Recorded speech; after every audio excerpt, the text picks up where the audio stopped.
পন্তা ভাত খাম। কোনে কোনে এনেকৈ খাই কিনে ভাল পায়। আমাৰ ঘৰত গৰমৰ দিনত খুবেই বেছি চলে।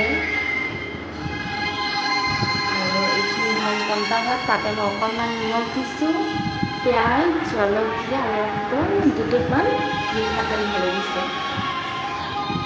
আৰু এইফালে হ'ল পন্তা ভাতৰ লগত খোৱা যোগাৰ। এয়া হ'ল দালি, বটাৰ পকৰি আৰু এইখিনি অকণমান আলু ভাজি আৰু এইখিনি আলু পুৰা পিটিকা। এয়া হ'ল দালি বটা আৰু এইফালে হ'ল পদিনা পাত। এইখিনি খোৱাৰ মজাই বেলেগ গৰমৰ দিনত, আৰু খাই উঠি যিটো টোপনি ধৰে, হয়নে নাই বাৰু কওকচোন।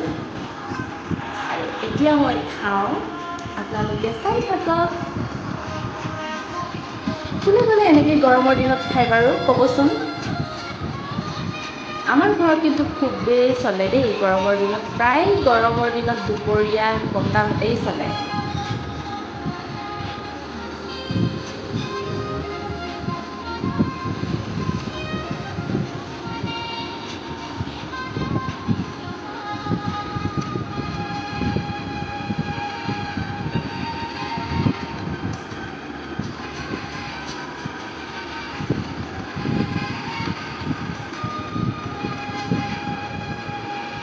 মই যে এনেকৈ ভিডিঅ' বনাওঁ, মোৰ হাজবেণ্ডে হাঁহি থাকে, মই কি কৰি আছোঁ।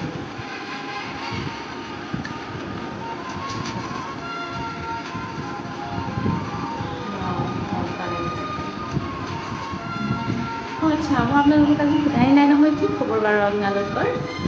খবৰ চাগে সকলোৰে খুব ভাল ন। ময়ো খুব ভালে আছোঁ, মোৰ খবৰ খুবেই বেছি ভাল।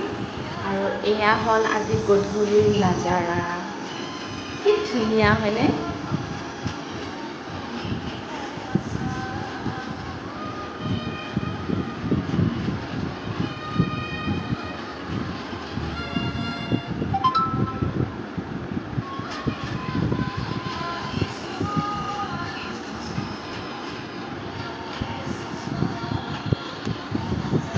এইকেইদিন কিন্তু খুব বেছি গৰম পৰিছে। আৰু অলপ মাজে সময়ে বৰষুণ দিলে ভাল লাগে, কিন্তু বৰষুণ দিলেও কি ক'ব, পটককৈ বানপানী হৈ যায়। আৰু এয়া হ'ল মোৰ ইভিনিং স্নেক,